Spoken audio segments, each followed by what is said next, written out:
What's up, fish keepers? Chris Fish here again with Drunken Fish Stories, Season 6, Episode 2.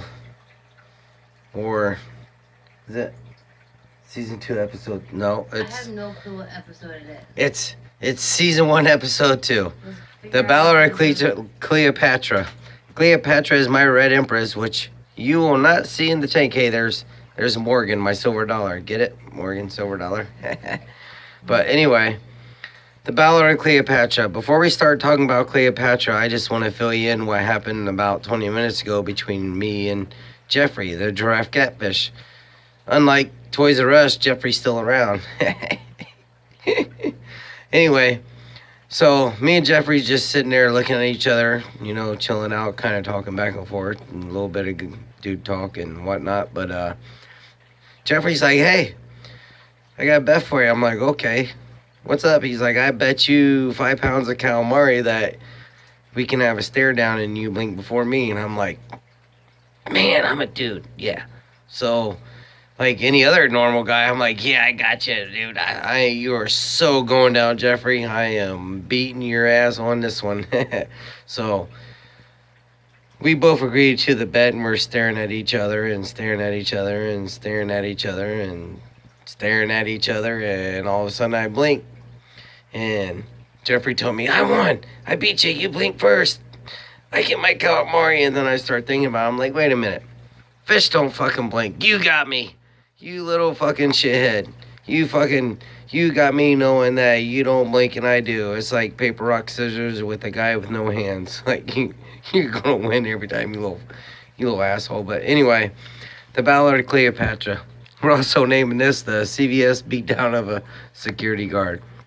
Anyway, I wake up on a weekend, got the weekend off from work, and we'll call it Sunday morning.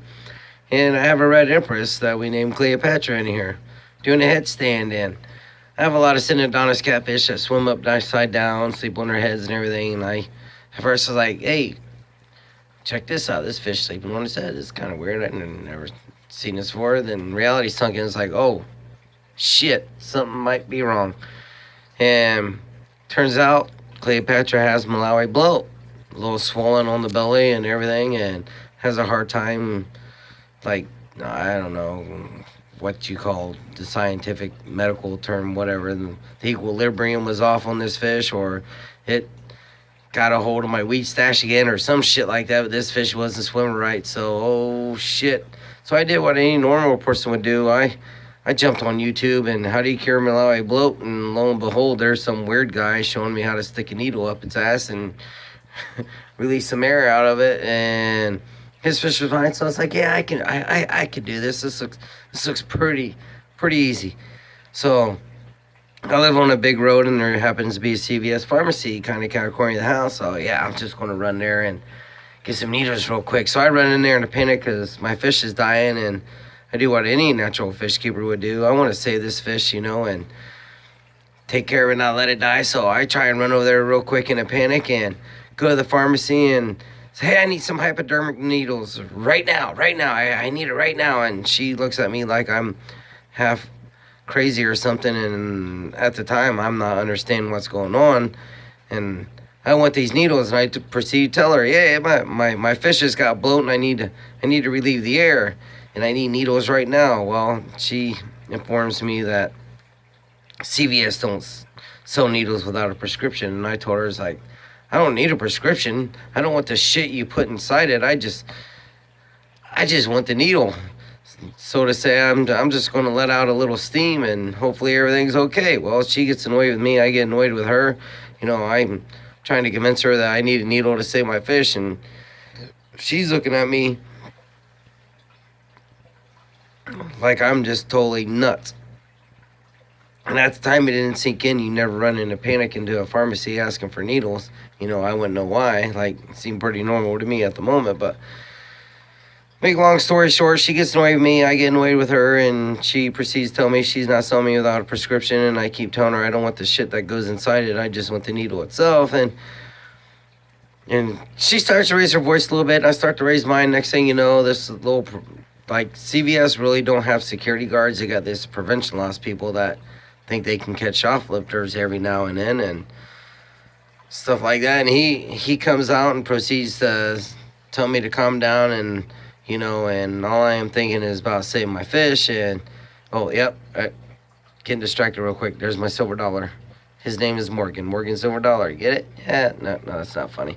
But anyway, security guard or prevention loss guy, the weird dude with a hat and keeps quarters on the side of his belt for who knows whatever. I don't even know if he's trying to make a phone call. That shit don't even exist anymore. But anyway, he proceeds to tell me to calm down, and he comes towards me, and I can't calm down because I'm trying to save my fish in a panic, thinking my fish is going to die in the next few minutes. But anyway, he comes towards me and tries to calm me down, and of course I freak out because I'm not getting my needles, and the pharmacy lady, we'll call her Miss 62, 65-ish, old fucking mean lady, whatever. But anyway, the prevention loss dude comes towards me, and I grab a 17 magazine and proceed to smack him in the face with it. I mean, who doesn't want to be beaten in the head with a 17-year-old magazine? Anyway, knowing my age, it was probably a Home and Garden magazine. We'll go with that, Home and Gardens. So I start smacking him around with a Home and Garden magazine, and we take it over to aisle 9 where the allergy medicine and all that stuff is, and I can only do what comes natural. I start throwing allergy pills at him to get him away from me. I'm still trying to get my needles, dude. And this does not help the situation at all. Trust me. But anyway, 20 minutes after wrestling with this dude, and after I smacked him around with the Home and Gardens /17 magazine, I proceed to cover his eyes with Mexi pads and tape him up with the medical tape from aisle 12, and I wrap women's pins around his feet and arms and tie him to the aisles, and I go to walk out, and the local police show up, actually, because by now it's creating a lot of attention and whatnot, and people are freaking out. The pharmacy lady's still freaking out, Miss 65, 62, whatever her name is. I don't know. Her boobs were so saggy that they once told me, do you know what the difference is between, I don't even know where I'm going with this. Let's just forget that part. Anyway, it reminded me of that time when one boob said to the other, one saggy tit said to the other, and the other one said, what? She goes, I don't know, but if we don't get some support, we'll both be nuts. Get it? Anyway, but let's get back to the CVS prevention law security guard. So I got him tied up to the aisle. I go out, and the local police pull up, and there's like, I don't know, 3-5 cop cars. They pull up, and they think I'm some drug addict wigging out trying to get needles. And once I do my sobriety test and show them my arms, make sure I don't have like poke marks. I still don't know why they want to look at my arms, but anyway, I do a sobriety test and everything. Explain I'm trying to save fish, and they told me that I should watch out and go home would be the best thing for me. Well, across the street from the CVS happens to be an animal hospital and a fish store, and it's Sunday, so neither one's open. So I have a friend that works at Walgreens. I called him. I was like, hey, can you sell me some needles? I know it's probably the weirdest question you'd ever ask anyone, but he's like, yeah, you can go there. So I went to Walgreens, went there in a panic as well, because I'm still trying to save this fish, and they make me fill out this form, like where I live, my address. I had to show ID. It's like I'm trying to go to Canada or Mexico or something like that. But anyway, I fill it out, and they sell me some insulin needles. I'm like, yes, I got this. So I run back to the house, and I come down to Cleopatra, and I watch the video again just so I can kind of know what I'm doing, or think I know exactly what I'm doing. And I grab this fish, and I poke it, and some bubbles came out, and everything looked just like the video, and everything was cool. And I let it sit for a minute, and once the air quit coming out, I removed the needle and let the fish swim off. I'm like, yes, this is working out great. I saved it. Well, come to find out, I poked the wrong fish. It happened to be Clyde, the Oscar right there. Whoops, my bad. Kind of looks like a red empress. Not even close, but yeah, I poked its ass anyway, and the little fucker got pissed off and swam away, and I thought everything was good, but no. So After I figured out I poked the wrong fish, I grabbed the red Empress Cleopatra. I try and let air out, but since I had this big, long, drawn out ordeal with the CVS security guard and the 65 lady behind the counter, the fish was already gone. Yes, the red Empress I had for 4 years is gone. God, I'm gonna miss her. But anyway, being the asshole that I am, I put the fish in a Meyer bag, a little grocery bag, throw it in the freezer, and then after I thought about it for a couple minutes, I'm like, you know what? Screw Miss 65. I'm going back to CVS and give her a taste. I'm going to give her a piece of my mind. So I grab my fish. I put it back in the truck. I go to CVS. I go back to the pharmacy. I pull the fish out. And I'm like, hey, Miss 65, check this fish out. See, it's dead. Yeah, and I proceeded to smack her in the damn face with it because it's all her fault anyway. If she would have sold me the needles to begin with, I might have made it in time, and if I didn't poke the wrong fish, we probably would have been all right. But I proceeded to smack her with it, and she tried to duck behind some narcotics. We'll call them white pills or blue pills or some kind of pills, and I threw Cleopatra at her, and all of a sudden, the prevention law / security guard walks back out, and I shit you not, this motherfucker still has the women's Depends strapped to his legs. So that tells me he just got untied from the aisles that we visited in aisle 9 and aisle 10. But anyway, so I proceeded to grab the magazine again, and he steps back and had nothing to do with me, and I showed this lady, look, I wasn't making this shit up. I got my fish. Well, I shit you not even 30 seconds later, after I gave her a piece of my mind and showed her my fish, smacked her and threw it at her, and tried to jump over the counter, which you never want to jump over a pharmacy counter ever. I do not recommend ever jumping over a pharmacy counter, but anyway, I wanted my fish back, so I can bury it in the garden when it gets warm and the ground isn't frozen. So after I jump over the counter and get my fish back and proceeded to exit the store, there's the cops again.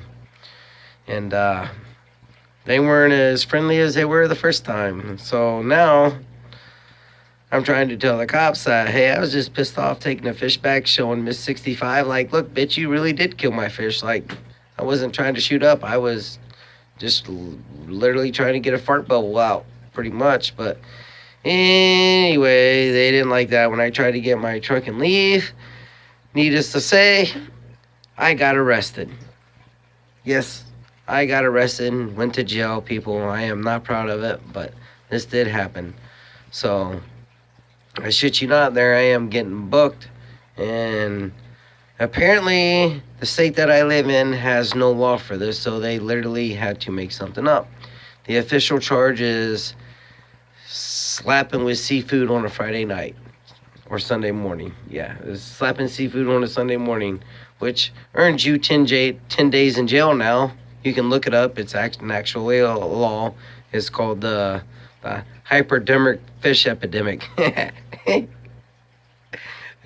Anyway, so I'm sitting there in jail waiting to get bailed out, and I'm in a cell with this like 300-pound guy with tattoos all over his face and neck. Looks like, like he just got back from a Kiss concert, but we'll just call him Tiny to be short. And I'm sitting there, and other people are getting arrested and coming in, and we had some guys that blew up a meth house and, stole a car. When they asked what I was in, I told them, slapping a bitch with a fish on a Sunday morning. And needless to say, my goal was to save the fish, which didn't happen. And the end result ended up that I spent a couple hours in jail with a really big guy named Tiny, and I was really scared for my butthole. Needless to say, but anyway, this is Chris Fish, Drunken Stories, Season 1, Episode 2. If you like, subscribe. There's more stories coming out. Thank you. Have a good night.